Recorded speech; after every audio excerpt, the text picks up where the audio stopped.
नमस्कार, मैं हूं आरजू अंसारी और आप देख रहे हैं राष्ट्रीय जगत विजन न्यूज। छत्तीसगढ़िया क्रांति सेना के अध्यक्ष और जोहार छत्तीसगढ़ पार्टी के प्रमुख अमित बघेल पर कर्नाटक के बेंगलुरु में नया मामला दर्ज हुआ है।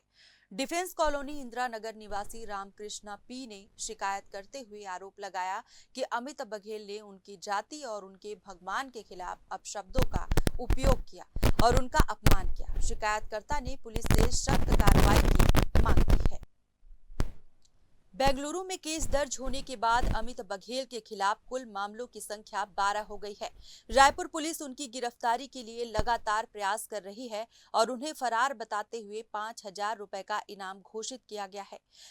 पुलिस का दावा है कि गिरफ्तारी से बचने के लिए वो लगातार ठिकाने बदल रहे हैं और परिचितों के घरों में छिप रहे हैं। अधिकारियों ने जल्द उनकी गिरफ्तारी की संभावना जताई है। अमित बघेल के खिलाफ दर्ज अधिकांश मामले उनके विवादित बयानों और छत्तीसगढ़ महतारी की मूर्ति तोड़फोड़ घटना से संबंधित है। आपको बता दें कि 26 अक्टूबर को रायपुर के वीआईपी चौक पर छत्तीसगढ़ महतारी की मूर्ति से तोड़फोड़ की गई थी, जिसके बाद क्रांति सेना ने हंगामा किया था।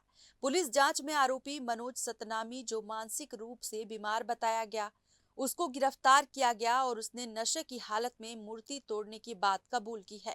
जिसके बाद 27 अक्टूबर को बघेल ने अग्रसेन महाराज, सिंधी समाज के इष्ट देवता झूलेलाल सहित कई धार्मिक और सामाजिक प्रतीकों पर आपत्तिजनक टिप्पणी की थी।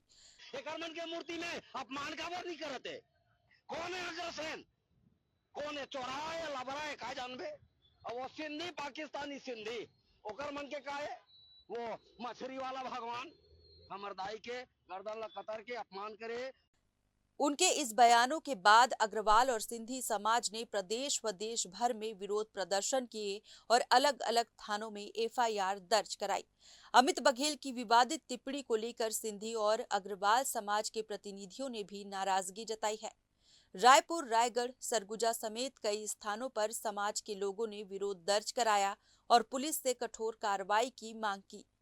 सिटी कोतवाली थाने में भी उनके खिलाफ एफआईआर दर्ज की गई है।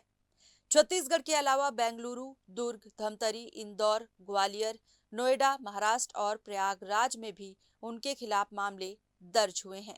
फिलहाल इस खबर में बस इतना ही। देश प्रदेश की खबरों से अपडेटेड रहने के लिए हमारे चैनल को सब्सक्राइब करें और नए खबरों के नोटिफिकेशन के लिए बेल आइकॉन जरूर दबाएं।